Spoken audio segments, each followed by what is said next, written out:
Welcome to SGTV News, your bi-weekly update to campus news. I'm Gina Mongol. And I am Brittany Chapman. There was a fire on Green Street this week, a demonstration that is, an effort to promote fire safety to students at USC. For the second straight year, the Columbia Fire Department partnered with the university and had several events on Green Street to promote fire safety. The main event was the burning of a simulated dorm room. Firefighters were present to keep the fire contained, which appeared to even start burning parts of the container, and there was a large crowd on hand to witness the events. City of Columbia and Richland County Fire Chief Aubrey Jenkins explained the important message he hoped to get across to students with the demonstration. Fires are very dangerous. They do occur in dorms. So the demonstration here will just show you just how fast, how quickly a fire can move when it starts in a dorm. This fire was actually started in a trash can, went up the curtains, and it spread to the whole room. Along with the burning, there was also literature passed out, a fire truck, and explanation for the small kids who made a field trip to the event, and fire extinguisher information, along with demos for those who wished to participate. USC Fire Marshal Todd Griffin explained that besides some smaller fires that were put out by sprinklers, the campus has been very lucky. He explains why this event was so important and was happy with comments he got from students. You can never underestimate fire. Fire does not discriminate. It will hit anybody, and it's very dangerous. I got some really good comments today. Some of the comments that we got were, "That looks just like my room. I have that in my room. I'm going to go fix it now." So hopefully we help to bring fire safety awareness today. You can find helpful fire safety information by going to sc.edu and searching fire safety. When on campus, call 79111 to report a fire. Paul Kritzman, SGTV News. A professor from the University of Tennessee visited USC to present his lecture called A Slovak to Anne Frank, the Case of Kitty Vikers.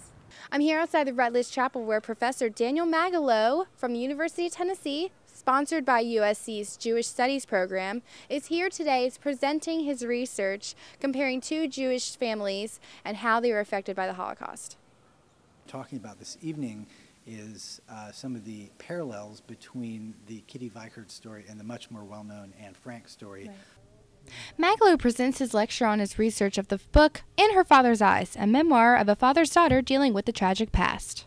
This is a story about a young girl named Kitty Vikert who was born in the same year as Anne Frank and whose father kept a very meticulous baby book about her. Professor Magalow says the character of the text changed when the Holocaust swept through Slovakia. Magalow's main point of his research was, quote, hope to show the unspoken rules and taboos when talking about the Holocaust in public. This is Gina Mongol on SGTV News. 5 Points is a short walk for students who live on campus at USC. However, walking may not always be the safest way to get there. Jordan Moore has a story. This shortcut to 5 Points may save you time, but it could also be dangerous. In reality, something bad definitely could have happened. Senior Melissa Carl says looking back, she would have never taken this path to 5 Points as a freshman. My peers on my floor were always asking me why I chose to walk down that pathway, and I never gave a solid answer, and I still kept doing it, which was quite stupid. Walking down this steep hill, across the train tracks, and into the darkness is what you need to be prepared for when taking this path. In the 5 Points area, we had shootings, we had robberies, many issues late at night. Captain Eric Grabsky with the USC Police Department says they are doing their part to educate the freshmen about the potential dangers they could face. This semester already we have spoken with every resident of Columbia Hall and Capstone about the 5 Point dangers, about that pathway in particular and to avoid it. Some students, like sophomore Zach Roth, are not willing to take the chance. Even extra 5 minutes, it's really not worth it. You should just do the normal walk down Green Street into 5 Points. It's just an easier way, it's a lot safer way. Students who continue to take this path are advised to stay in groups and keep alert. Jordan Moore, Carolina News. For more information on how to stay safe, visit USC's Police Department's website and click on the tab for safety tips. New evidence shows that South Carolina is not a safe place to ride a bike. According to an American Community Survey, South Carolina is the next to last state for cyclist safety in the nation. Hannah Mosley tells us more why cyclists are in danger and what to do about it. Lucius Nelson is a Columbia cyclist who has dealt with the dangers of the road. I just got smashed by a car. Next thing I know, I'm looking up and a huddle of people are around me. Since his accident, he has posted signs throughout Columbia showing his injuries and rallying for bike lanes. A police officer from Columbia came by, and he was the guy on the scene, and he came up to me and he said that we've assessed the situation, and I don't mean to be a dick about this, but somebody has to be at fault, so I have to give you a ticket for $375. Brian Curran is the owner of Outspoken Bicycles on Devine Street. He has been cycling around the Midlands for over 25 years and has never been involved in an accident. You should ride defensively. You should always assume that the motorist is going to do the wrong thing at the wrong time. And it's very important to obey traffic laws. Columbia Deputy Chief Ruben Santiago investigated bicycle accidents for years. He says he wants cyclists and motorists to cooperate on the street by obeying the laws. Treat the bicyclist as a motorist, okay? They're obviously not going to travel as fast, but they have to signal with, hand signal. On many main streets throughout Columbia, South Carolina law does not allow cyclists on the sidewalks. That's why there are signs like these posted throughout the Midlands to remind drivers to share the road. But many drivers, like Heather Cole, are fed up with bicyclists not obeying the road laws. It's like they rule the road and that this 2-ton piece of metal isn't going to kill them if they swerve out in front of me. Cyclists say they realize they're easy to miss. Lucius says his accident could have been avoided if the driver simply took a second look. Columbia's traffic's bad in general. Everybody will agree that it's just poor driving. People are trying to get places really fast. Still, it's important to remember that safety should come first. Hannah Mosley, Carolina News.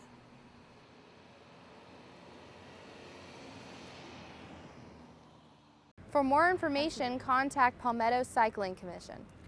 Former catcher Kyle Enders is among the winningest players in the history of South Carolina baseball. Now he's working with young players to reach similar success at America's pastime. Ryan Velasquez has more. The ping of a bat is a familiar sound on William Street, and one that Kyle Enders heard often during his career at USC. But Enders isn't striving to earn base hits any longer. He's teaching others how to do so at Carolina Baseball Academy. When I got done playing in Carolina, it didn't take long for me to figure out how much I missed the game, and started giving some private lessons to the kids on the side, and really fell in love with it. Enders opened the academy in mid-July across from Carolina Stadium and offers lessons for young players. The facility holds 5 batting cages and an open area for fielding practice. Enders provides instruction alongside former USC pitcher Alex Ferrato and was recently joined by former pitcher Blake Cooper. He says the presence of fellow Gamecocks has helped the facility get off to a strong start. The kids look up to us like we're big celebrities, and that's really great to just give back to them and give them the opportunity to succeed like we've been able to do. Enders is also assisted by his aunt, Teresa Smith, who says his passion for the game is evident in his work. This is what he wanted to do with his life. He wanted to work in a baseball academy. He loves it. This is his goal. This is his life. This is his future. Enders graduated in 2010 with a degree in accounting, but says he always had a desire to pursue a career in coaching. It was this desire that led him to open this baseball academy 1 year later. Enders says the group of regular customers has increased significantly over the last 2 months. He hopes business will continue to grow as baseball season approaches. Ryan Velasquez, Carolina News. For more information on the faculty and lesson options, visit carolinabaseballacademy.com. The University of South Carolina's Mass Communication and Information Studies celebrated their annual ICOM Week 8 edition. Sessions were held all throughout the week with presentations from prominent speakers. Former WIS anchor Craig Melvin and graduate of Wofford College in Spartanburg now serves as an MSNBC anchor and NBC News correspondent. In celebration of ICOM Week, this past Wednesday, students had the pleasure of attending the Buchett Family Lecture, where Melvin discussed how technology and viewer tastes are changing broadcast news. What has happened in television news over the past 20 or 30 years has been nothing less than amazing, and not amazing in a good way. Melvin was a recipient of an Emmy Award for his reporting and was named Best Anchor by the South Carolina Broadcasters Association. His career took an early start in high school when he served as a reporter for WIS. Nearly every seat in the Gambrill Hall Auditorium was filled for Melvin's presentation. The event was certainly a great addition to the celebration of ICOM Week. Astronomy lovers among the USC campus now have access to valuable manuscripts, atlas, and scientific till the end of journals. October, this exhibit. We do about 4 exhibits a year, and this exhibit shows a new collection that was recently donated by a collector in the town here. And we have about 5,000 books that we were given about astronomy. Thanks for tuning in to SGTV News. You can see all our episodes on YouTube. Just search SGTV at USC. I'm Brittany Chapman. And I'm Gina Mongol. Have a great weekend, Gamecocks.